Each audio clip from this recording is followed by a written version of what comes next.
What's going on? I'm Matt O'Leary, back with some news on the New York Jets roster. Decisions have been made. The 53 roster has been set, but the New York Jets are rounding out their practice squad. So let's get into today's video and talk about the newest New York Jets.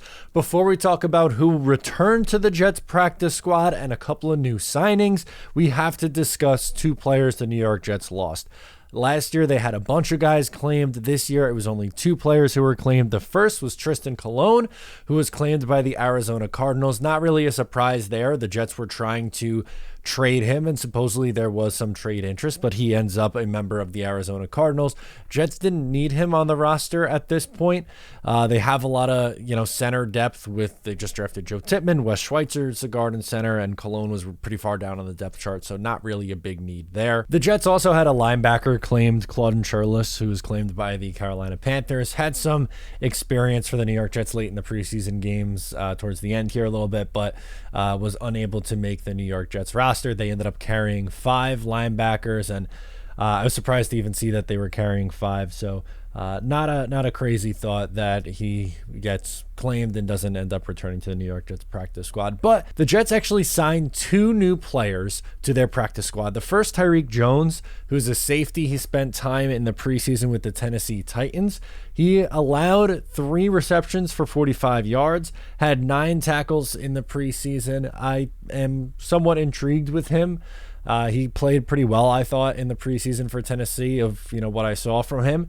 And he will continue to compete on this team with guys like Trey Dean, spoiler alert, who ends up making it back. The Jets also added a running back, not Bam Knight, at least not yet, but Xavier Valade, running back who spent some time as a UDFA with the Steelers. He was originally signed by the Texans and was given pretty big money. Then goes to the Steelers. He had 12 carries for 30 yards, so not super productive yards per attempt there. He did have 1 catch for 22 yards in the preseason, so that's a plus. But this one, I guess, really got the wheels spinning, for me at least, on Bam Knight. As of recording this, Bam Knight has not been brought back to the practice squad yet. He very well could end up leaving and going somewhere else. Just not a ton of opportunity for him here.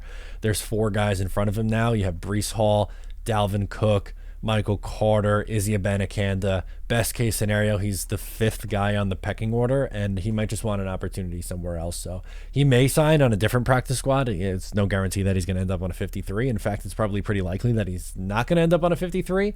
But he could probably, I wouldn't be shocked at all if he ended up signing somewhere else. And then some familiar names back to the practice squad. You had Sam Eganvoen, Trey Dean, there you go, Adam Pankey, Tim Boyle, Zach Kuntz, Caleb Johnson, Tanzel Smart, and some fan favorites in there in Zach Kuntz, Tanzel Smart, Trey Dean.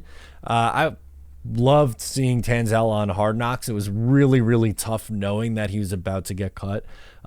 Watching just him and his family just go through the emotions of training camp and then preseason games and the unknown of making a roster. Trey Dean and Zach Kuntz going on the practice squad's a really good sign. Those are 2 guys who I think, have a good chance to be role players in 2024. I don't think either of them really had a role in 2023, which I guess is why they being the Jets were comfortable with waiving them, but glad to see both those guys back.